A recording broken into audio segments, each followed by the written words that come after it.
सभी विभागों को एक हफ्ते में देनी होगी खाली पदों की जानकारी, सीएम धामी ने दिए निर्देश।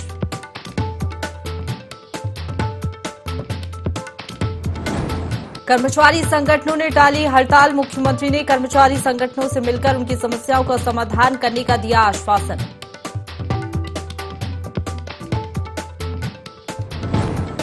राजभवन में रेड क्रॉस सोसाइटी के सहयोग से आयोजित स्वैच्छिक रक्तदान शिविर का राज्यपाल ने किया शुभारंभ, कहा रक्तदान महादान।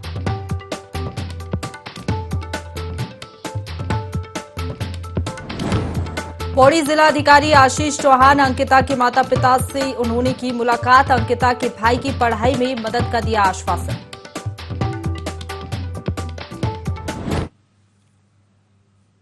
नमस्कार, देवभूमि लाइव देख रहे हैं आप। आपके साथ मैं हूं प्रशंसा। बुलेटिन की शुरुआत करेंगे देहरादून की बड़ी खबर के साथ, जहां कर्मचारियों की बेमियादी हड़ताल टल गई है। मुख्यमंत्री पुष्कर सिंह धामी ने डीए की घोषणा की है। डाउनग्रेड वेतनमान पर कैबिनेट मंत्री की अध्यक्षता में कमेटी बनेगी। बड़ी खबर देहरादून से बता रहे, कर्मचारियों की बेमियादी हड़ताल टल गई है। मुख्यमंत्री पुष्कर सिंह धामी ने डीए की घोषणा की है। डाउनग्रेड वेतनमान पर कैबिनेट मंत्री की अध्यक्षता में अब कमेटी बनेगी, जो कि आगे फैसला लेगी।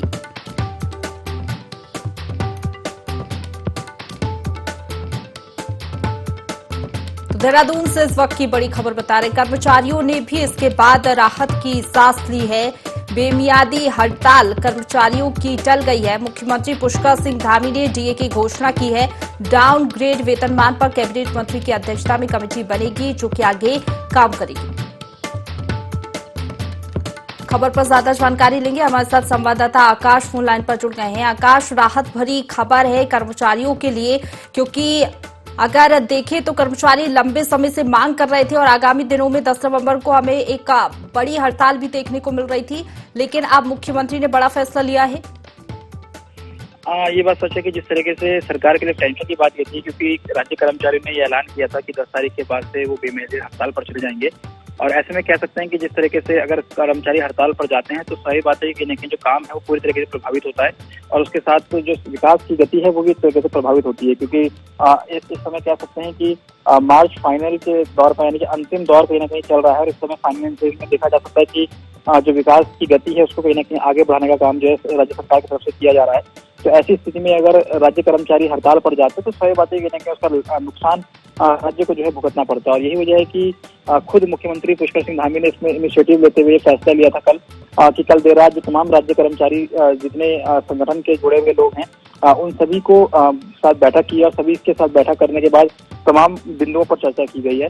तकरीबन 20 सूत्रीय ऐसे मांगे थी जो कहीं ना कहीं राज्य कर्मचारियों के द्वारा जो है मुख्यमंत्री को सौंपी गई है मांग पत्र, जिसमें सीधे तौर पर मुख्यमंत्री ने राज्य कर्मचारियों को आश्वासन दिया है कि जो भी फैसला होगा वो राज्य कर्मचारियों के हित में होगा। हड़ताल कोई सॉल्यूशन नहीं है, हड़ताल पर जाना कोई सॉल्यूशन नहीं है, बीच का रास्ता कहीं ना कहीं निकाला जाएगा। और यही वजह है कि जिस तरीके से जो डीओ में बढ़ोतरी की अगर हम बात करें तो उसको लेकर के मुख्यमंत्री ने घोषणा की है बकायदा कि डीओ में जो बढ़ोतरी है वो एक तरीके से की जाएगी। साथ ही साथ पिछले कुछ सालों में अगर हम बात करें, जो कोरोना की लॉकडाउन लगा था उसके बाद से 2 सालों में हमने देखा था कि राज्य कर्मचारियों को जो डीए है वो कहीं ना कहीं डाउन हुआ था, यानी कि उसका लाभ नहीं मिल पा रहा था। तमाम जो डीए है उस पर रोक कहीं ना कहीं राज्य सरकार की तरफ से भी लगाई गई थी और केंद्र सरकार की तरफ से भी लगाई गई थी। तो उसी तहत कह सकते हैं कि कर्मचारियों की मांग थी कि जो नुकसान कहीं ना कहीं उनकी सैलरी में डीए की वजह से हुआ है, जो बढ़ोतरी होनी चाहिए वो नहीं हो पाई है, तो उसको लेकर के कहीं ना कहीं फैसला लिया जा सके। तो इसमें मुख्यमंत्री ने सीधे तौर पर आश्वस्त किया है कि कैबिनेट मंत्री की अध्यक्षता में कमेटी का गठन किया जाएगा, जो पूरे मसले को अध्ययन करने के बाद जो है शासन को एक रिपोर्ट सौंपेगा, जिसके बाद कहीं ना कहीं फैसला हो सकता है। उसके अलावा भी कई और भी जो मांगे थी उस पर मुख्यमंत्री ने आश्वासन दिया है कि जल्द से जल्द इसको पूरा किया जाएगा। और ऐसे में कह सकते हैं कि राज्य कर्मचारियों ने तय किया है कि अब जो 10 तारीख से वो हड़ताल करने वाले थे उसको उन्होंने टाल दिया है, और सीधे तौर पर मुख्यमंत्री का जो फैसला है उसका आभार भी जो है प्रकट किया है। बिल्कुल आकाश, डीए की घोषणा की है, कितना प्रतिशत डीए बढ़ाया जाएगा? बिल्कुल, जिस तरह से कह सकते हैं कि कर्मचारियों ने जो अपने मांग पत्र में कहा था कि जो लगातार जो डीए है उसमें बढ़ोतरी जिस तरीके से पहले से होती रही है, 1% 2% जो डीए है वो बढ़ोतरी होती रही है, तो उसी को लेकर कहीं ना कहीं ये फैसला लिया गया था कि मुख्यमंत्री ने जब कल बैठक बुलाई थी सभी कर्मचारियों की, तो उसमें कहीं ना कहीं कार्मिक विभाग से जुड़े हुए अधिकारी भी मौजूद थे। और ऐसे में कह सकते हैं कि कल शनिवार का दिन था, तो कहीं ना कहीं सचिवालय में छुट्टी रहती है। तो ऐसी स्थिति में मुख्यमंत्री ने आश्वासन दिया है कि जो भी मांग होगी जिस तरीके से जो डीए बढ़ोतरी का जो प्रोसेस है, जो राज्य सरकार की गाइडलाइन है, उसके तहत जो है डीए को बढ़ाया जाएगा। और कह सकते हैं कि कल सोमवार को इस पूरे मामले में यानी कि जो 20 सूत्रीय मांग पत्र मुख्यमंत्री को सौंपा गया था, उसमें कहीं न कहीं कल जब सचिवालय खुलेगा तो निश्चित तौर पर कहीं न कहीं फैसला लिया जाएगा कि किस तरीके से जो है डीए की बढ़ोतरी करनी है। जो डाउन ग्रेड को लेकर के कैबिनेट मंत्री की समिति का गठन किया जाना है अध्यक्षता में, वो कौन मंत्री होंगे जो पूरे मसले को सुनेंगे और जो कर्मचारियों के बातों को ध्यान में रखते हुए जो उनके फैसला है या फिर जो उनकी मांगे है उस पर एक तरह से काम करेंगे। तो निश्चित तौर पर कहीं न कहीं पूरा फैसला लिया गया है। लेकिन कह सकते हैं कि जिस तरीके से मुख्यमंत्री पुष्कर सिंह धामी ने खुद इनिशिएटिव लेते हुए कर्मचारियों की मांगों को सुना है और सीधे तौर पर एक टेबल टॉक के जरिए जो है पूरे मामले को सुलझाने का प्रयास किया गया, तो इस चीज को लेकर कहीं न कहीं मुख्यमंत्री की भी तारीफ हो रही है कि जिस तरीके से अगर कर्मचारी हड़ताल पर जाते तो सही बात है कि कहीं न कहीं राज्य का नुकसान होगा। चलिए, आप बने रहिए आकाश हमारे साथ, आगे भी आपसे जानकारी लेंगे। आगे बढ़ेंगे, देहरादून से एक और बड़ी खबर मिल रही है, जहां उत्तराखंड में 2 दिन बारिश बर्फबारी के आसार हैं। राज्य के 5 जिलों में रविवार और सोमवार को बारिश बर्फबारी की संभावना बनी हुई है। रविवार को उत्तरकाशी, चमोली, रुद्रप्रयाग में हल्की बारिश और बर्फबारी के आसार बने हुए हैं, जबकि सोमवार को उत्तरकाशी, चमोली, रुद्रप्रयाग, देहरादून, टिहरी में हल्की बारिश और बर्फबारी हो सकती है। मौसम केंद्र के निदेशक डॉक्टर विक्रम सिंह के मुताबिक पश्चिमी विक्षोभ के सक्रिय होने के चलते उत्तराखंड में बारिश के आसार बने हुए हैं। अगले कुछ दिनों में तापमान में कमी भी आ सकती है। मैदानी इलाकों में कोहरे का आसार बना हुआ है और बर्फबारी और बारिश हमें देखने को मिल सकती है।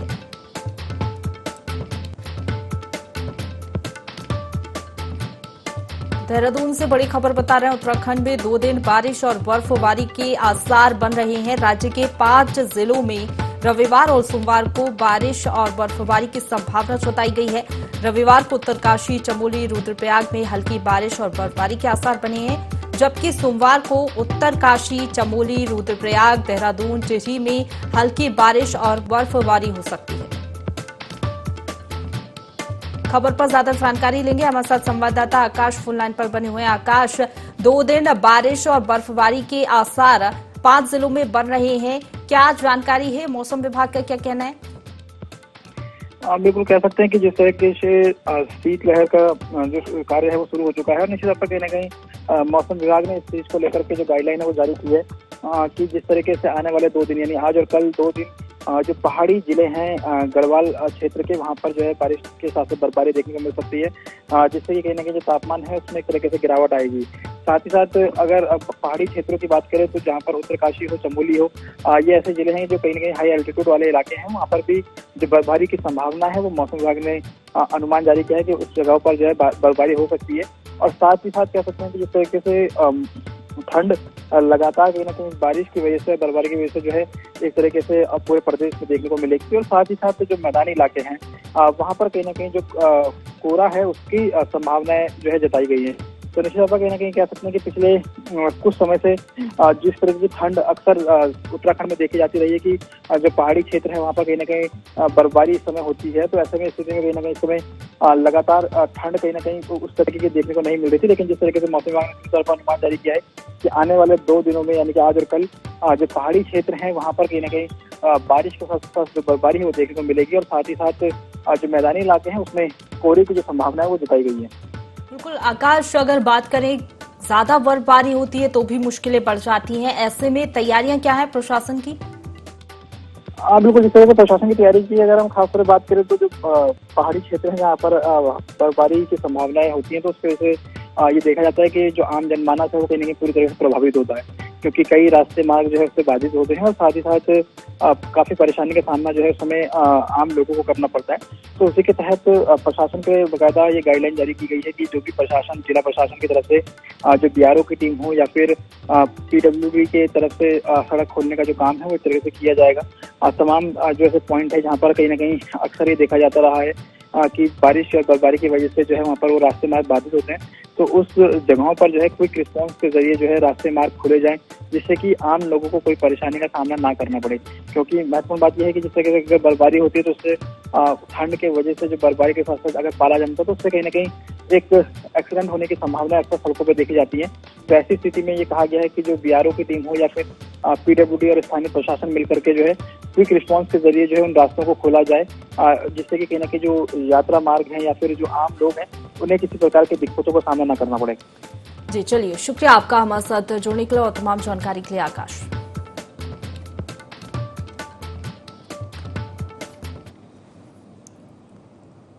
तो चलिए अब खबरों में आगे बढ़ेंगे, जहां मुख्यमंत्री पुष्कर सिंह धामी ने अधिकारियों को प्रदेश में भर्ती प्रक्रियाओं में तेजी लाने के निर्देश दिए। एक हफ्ते के अंदर सभी विभागों के सचिव से अपने विभाग में खाली पदों की लिस्ट मांगी गई है। सीएम ने अधिकारियों को रोजगार और स्वरोजगार के लिए नियमित रोजगार मेलों का आयोजन करने को कहा है, जिसमें औद्योगिक संगठनों का भी सहयोग लिया जाए, जिससे राज्य में अधिक से अधिक लोगों को रोजगार के अवसर मिल सके। मुख्यमंत्री ने अधिकारियों को सख्त निर्देश दिए हैं कि विभागों की फाइलें शासन स्तर पर अनावश्यक रूप से लंबित न रहें।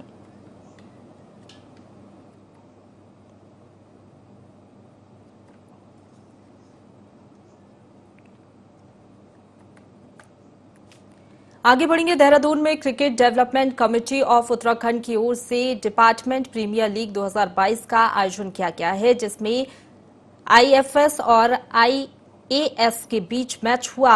आयोजन में खेल मंत्री रेखा आर्या और वन मंत्री सुबोध उनियाल ने भी शिरकत की और अधिकारियों कर्मचारियों के बीच हुए क्रिकेट मैच की सराहना की।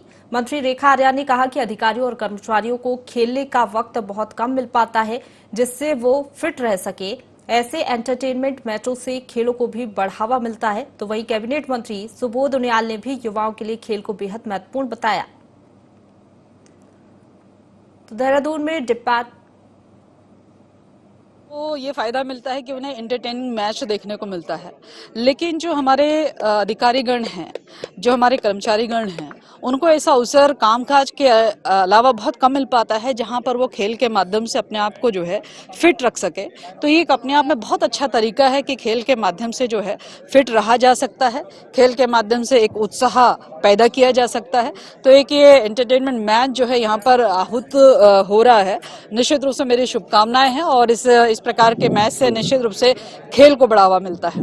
पर्यावरण को बचाने के संदेश के साथ अब पर्यावरण किस तरह फाइलों से और मैदान तक आए, ताकि आम आदमी को पर्यावरण के प्रति अपनी जिम्मेदारी का जागरूक एहसास हो, जागरूक नागरिक की तरह वो देश में पर्यावरण बचाने के लिए काम करे। दूसरा, इसके पीछे थीम है फिट इंडिया। फिट इंडिया क्योंकि खेलों से आप किस तरह अपने को स्वस्थ रख सकते हैं मानसिक और शारीरिक रूप में, क्योंकि किसी भी जीवन में आगे बढ़ने के लिए आवश्यक है कि आदमी शारीरिक और मानसिक रूप से स्वस्थ रहे। तो ये एक अच्छा संदेश है और आईएफएस और आईएएस के बीच में एक सद्भावना जंग भी है। देहरादून से बड़ी खबर मिल रही है, जहां उत्तरकाशी से देहरादून तक भूकंप से धरती डोली है। भूकंप की तीव्रता 4.7 रिक्टर रही है। सुबह करीब 8:33 पर भूकंप के झटके महसूस किए गए हैं। हालांकि गनीमत ये रही कि कोई भी नुकसान नहीं हुआ है। भूकंप का केंद्र उत्तराखंड के चिन्या लीसौन से 35 किलोमीटर दूर बताया जा रहा है। भूकंप के झटके महसूस हुए। उत्तरकाशी से देहरादून तक भूकंप से धरती डोली। भूकंप की तीव्रता 4.7 रिक्टर रही। सुबह करीब 8:33 पर भूकंप के झटके महसूस किए गए हैं, लेकिन गनीमत ये रही कि कोई भी नुकसान इसमें नहीं हुआ है। भूकंप का केंद्र उत्तराखंड के चिन्या लीसौन से 35 किलोमीटर दूर बताया जा रहा है। खबर पर ज्यादा जानकारी लेंगे, संवाददाता आकाश फोन लाइन पर जुड़े बने हुए हैं। आकाश, भूकंप के झटके महसूस हुए हैं, क्या जानकारी है? बिल्कुल कह सकते हैं कि जिस तरीके से आज सुबह तकरीबन 8:30 बजे करीब उत्तराखंड के तमाम ऐसे इलाके हैं जहां पर भूकंप के झटके महसूस किए गए हैं। रेक्टर पैमाने पर अगर हम बात करें तो जो तीव्रता है वो 4.5 नापी गई है। राहत की खबर यह है कि किसी तरीके के नुकसान जो है देखने को नहीं मिला है, ना ही किसी के हाथाहाथ होने की खबर इस समय सामने आई है। निश्चित तौर पर कहीं ना कहीं उत्तराखंड में अक्सर इस तरीके के भूकंप लगातार देखने को मिलते रहे हैं, क्योंकि एक तरीके से जिस तरीके का एरिया उत्तराखंड का है वो कहीं ना कहीं अक्सर यहाँ पर इस तरीके की संभावनाएं बनी रहती हैं कि जो भूकंप है वो कहीं ना कहीं यहाँ पर देखने को मिलता है। और इसी के तहत कह सकते हैं कि आज सुबह भी तकरीबन 8:30 बजे भूकंप देखने को मिला है। केंद्र अगर हम बात करें चिन्याली सौड़ है, वहाँ से 35 किलोमीटर दूर इसका जो केंद्र है वो बताया गया है कि वहाँ पर जो केंद्र था वो भूकंप का रहा है। लेकिन निश्चित तौर पर कह सकते हैं कि राहत की खबर यह है कि जब सुबह भुगतान के चक्कर के मैसेज किए गए तो उस समय कहीं ना कहीं लोग सतर्क रहे और उसी के चलते कहीं ना कहीं जो नुकसान है वो इस जगह देखने को नहीं मिला। जी चलिए, शुक्रिया आपका हमारे साथ जुड़ने के लिए और तमाम जानकारी के लिए।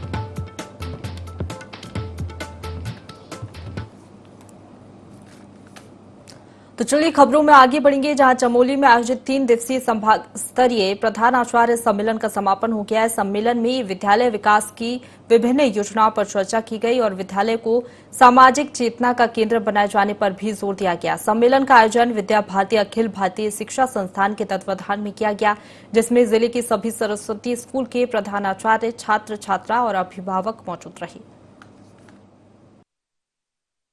जनपद का 2 दिवसीय प्रशिक्षण यहाँ पर प्रधानाचार्य सम्मेलन था, जिसमें 2025 में राष्ट्रीय स्वयंसेवक संघ के 100 वर्ष होने वाले हैं, जिनकी प्रेरणा से विद्यालय चलते हैं। उसी के उपलक्ष्य में कार्यक्रम तय किए गए कि 3 वर्ष में अपने सरस्वती शिशु मंदिर, विद्या मंदिर के लिए क्या क्या कर सकते हैं। तो कुछ बातें तय हुई हैं। उसमें जो अपने विद्यालयों से पढ़कर गए हैं पुरातन छात्र, उनको संपर्क में लाना, उनको समाज के काम में लगाना, वो समाज के लिए जैसा हम चाहते थे वैसा परिवर्तन करें। दूसरा, विद्यालय तकनीकी शिक्षा से और आधुनिक बने, सुख सुविधाओं पूर्ण विद्यालय बने, वहाँ से अच्छे नवयुवक निकलें। तो उसके लिए कुछ बातें हमने तय की हैं। इस देश के प्रति वो सोचने वाला बने, एक ईमानदार भारत बने, एक स्वच्छ भारत बने।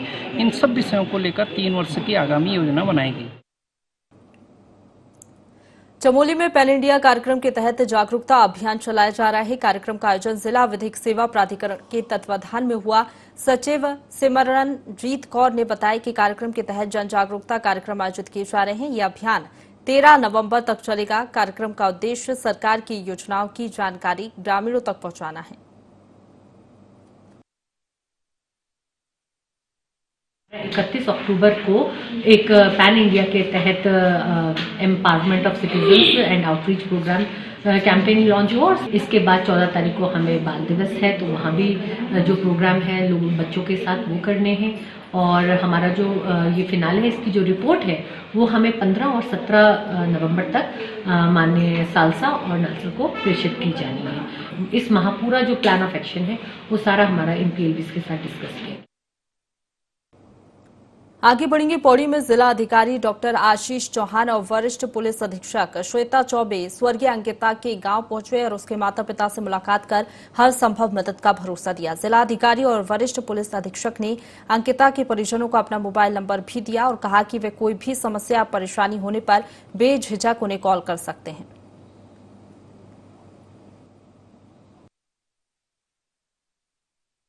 शासन की तरफ से मैं और पुलिस अधीक्षक महोदय, हम लोग दोनों आज उनके परिवार से हम लोगों ने विभिन्न चीज़ों पर चर्चा की और उनको जो भी सहायता दी जानी है उस संबंध में हमारी तरफ से उन्हें आश्वासन भी दिया गया, नंबर्स भी शेयर किए गए और उनकी जो प्रॉब्लम्स हैं उनको हम जल्दी से जल्दी जो है, उन्होंने 1-2 इश्यूज़ जो बताए उनके बेटे की स्टडीज़ और उन सब को लेकर, तो हम लोग देखें। मुख्यमंत्री पुष्कर सिंह धामी ने सचिवालय में सभी विभागों में खाली पदों को भरने को लेकर बैठक की। मुख्यमंत्री ने सभी विभागों के अधिकारियों को 1 सप्ताह में भर्ती करने के निर्देश दिए। उन्होंने कहा कि प्रदेश में सरकारी विभागों में 30,000 पदों पर भर्ती प्रक्रिया चल रही है। वहीं सीएम ने रोजगार मेला आयोजित करने के भी निर्देश दिए। आज हमने सभी विभागों को बुलाया था। सभी विभागों के जो विभागाध्यक्ष थे, सचिव थे, पुराना एक डाटा है, लगभग 30,000 भर्तियां अभी होनी हैं। ऐसी 30,000 रिक्तियां अभी निकली हैं तत्कालिक रूप से। उन सभी पर हमने तत्काल भर्ती करने का निर्णय लिया है कि जल्दी से उसमें भर्ती प्रक्रिया में उनके अध्याचन निकाले जाएं। जो लोक सेवा आयोग को दिए जा सकते हैं लोक सेवा आयोग को देंगे और उनसे जल्दी भर्ती प्रक्रिया करवाएंगे और 1 हफ्ते के अंदर सारे विभाग अपने अपने जो है सारे काम पूरे कर लेंगे। हमारा मिशन है कि पूरे उत्तराखंड के अंदर जितने भी पद, चाहे वो हमारे औद्योगिक संस्थानों में हैं या हमारे सरकारी विभागों में हैं, सब के सब भरे जाएंगे। आगे हम स्वरोजगार को लेकर भी बड़ा अभियान इसी तरह से चलाने वाले हैं। आगे बढ़ेंगे। पूर्व रॉ चीफ अनिल धस्माना समाज सेवा के लिए हमेशा तत्पर रहते हैं। उन्होंने नवाचार करते हुए दूधार स्कूल में पढ़ने वाले 10 छात्रों के लिए छात्रवृत्ति की घोषणा की। उन्होंने कहा कि कोई भी छात्र 12वीं के बाद अगर मेडिकल या इंजीनियरिंग की पढ़ाई करता है तो वे पूरा खर्चा उठाएंगे। धस्माना का कहना है कि गांव में प्रतिभाएं छुपी हैं, लेकिन गरीब बच्चे धन के अभाव में अच्छी शिक्षा से वंचित रह जाते हैं।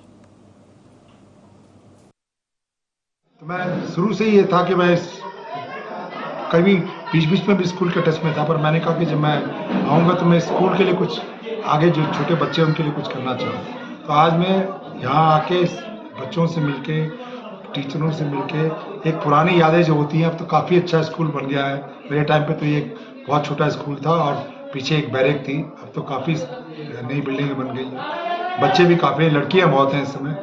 बहुत अच्छा लगा इतने बच्चों को मिलके। और मैंने बच्चों के लिए सोचा है कि 10 लाख रुपए मैं FD करके जा रहा हूँ वे बैंक में, और 10 लाख के बाद में जो 10 बच्चे होंगे उनको मैं स्कॉलरशिप दूंगा। जो बेस्ट 10 बच्चे होंगे उनमें लड़कियां भी होंगी, वो मेरिट बेस्ड स्कॉलरशिप। उसके अलावा 12th बोर्ड में एक लड़का और लड़की जो अपनी मेरिट के हिसाब से इंजीनियरिंग कॉलेज और या मेडिकल में आएंगे, मैं उनका पूरा खर्चा उठाऊंगा जब तक वो मेडिकल पूरा न कर ले। ये मैंने सोचा है। आगे बढ़ेंगे। भारतीय किसान यूनियन का भानु गुट भी किसान आयोग की मांग कर रहा है। इसे लेकर 6 नवंबर को लक्सर में रणनीति बनाई जाने वाली है। किसान संगठन के राष्ट्रीय अध्यक्ष ठाकुर भानु प्रताप सिंह लक्सर पहुंचने वाले हैं। इसे लेकर पदाधिकारियों ने रूट प्लान भी तैयार किया है। किसान महासभा आयोजित की जाएगी, जिसमें हजारों की तादाद में किसानों के पहुंचने का अनुमान है। जो पदाधिकारी हैं इस समय प्रभारी जी हैं और हमारे कार्यकारी प्रदेश अध्यक्ष हैं, और उस समय मैं भी आजकल क्षेत्र में जा रहा हूँ, किसानों से मिल रहा हूँ उनके 6 तारीख के प्रोग्राम को सफल बनाने के लिए। और हमारा एक जो मेन जो इस समय एजेंडा है, जो मुख्य कार्य हमारा है, वो नेशनल स्तर पे किसान आयोग के गठन का है, जिसके लिए हमारे जो ठाकुर साहब हैं वो प्रयासरत हैं, और इसी के लिए किसान को इस तरह की बैठकें और आयोजन करके उनको जागरूक किया जा रहा है। हल्द्वानी के कुमाऊं मंडल में लगातार आपराधिक घटनाएं बढ़ रही हैं। वहीं बढ़ती आपराधिक घटनाएं पुलिस के लिए अब बड़ी चुनौती बन गई हैं, जिसको लेकर डीआईजी नीलेश आनंद भरने ने दावा किया है कि 24 घंटे के अंदर हल्द्वानी में हुई पुलिसकर्मी की पत्नी की हत्या का खुलासा कर दिया जाएगा। साथ ही ज्वेलर पर फायरिंग की घटना में भी पुलिस ने कार्रवाई की है। वहीं बढ़ते अपराधों पर लगाम लगाने के लिए पुलिस ने ऑपरेशन ठोको स्क्वाड शुरू किया है।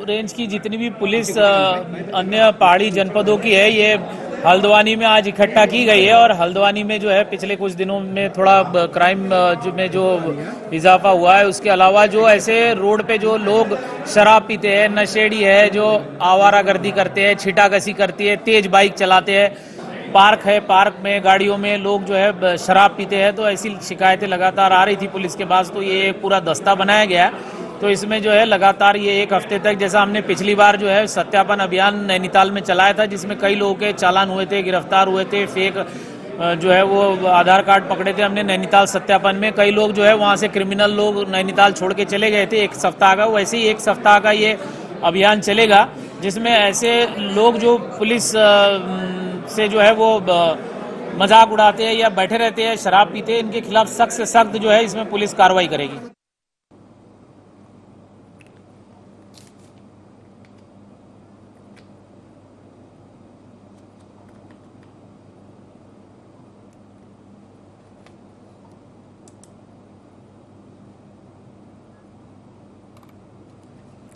तो आगे बढ़ेंगे। देहरादून से खबर मिल रही है, जहां महा जनसंपर्क अभियान कार्यक्रम में शामिल होंगे सीएम। कुल्लू में आयोजित कार्यक्रम में शामिल होंगे। और आपको बता दें, महा जनसंपर्क अभियान के जरिए जनसंपर्क किया जाएगा। देहरादून से बड़ी खबर आप तक पहुंचा रहे हैं। कुल्लू में कार्यक्रम आयोजित होगा, जिसमें वो शिरकत करेंगे। तो बड़ी खबर देहरादून से, महा जनसंपर्क अभियान कार्यक्रम के लिए सीएम रवाना हो गए हैं। कुल्लू में कार्यक्रम आयोजित किया जाएगा, जिसमें वो शिरकत करेंगे। जनसंपर्क अभियान के जरिए जनसंपर्क करने की कोशिश रहेगी लोगों से, क्योंकि जिस तरीके से तमाम योजनाएं चलाई जा रही हैं सरकार की ओर से, उन योजनाओं के बारे में जानकारी ली जाएगी।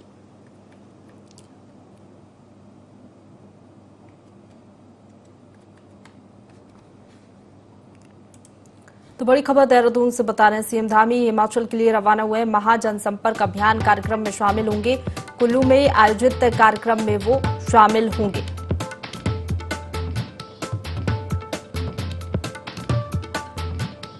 हिमाचल प्रदेश में चुनाव भी है, ऐसे में सीएम धामी हिमाचल के लिए रवाना हो गए। महा जनसंपर्क अभियान कार्यक्रम में शामिल होंगे। हिमाचल प्रदेश में चुनाव होना है, उसी के तहत ये अभियान भी काफी ज्यादा महत्वपूर्ण। कुल्लू में आयोजित कार्यक्रम में वो शिरकत करेंगे।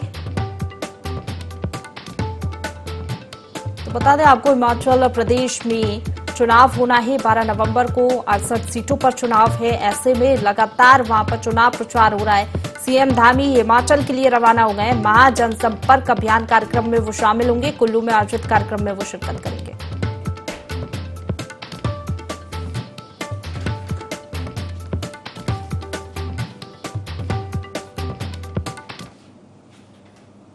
इसी के साथ बुलेटिन में फिलहाल इतना ही। खबरों का सिलसिला लगातार जारी है, आप बने रहिए हमारे साथ।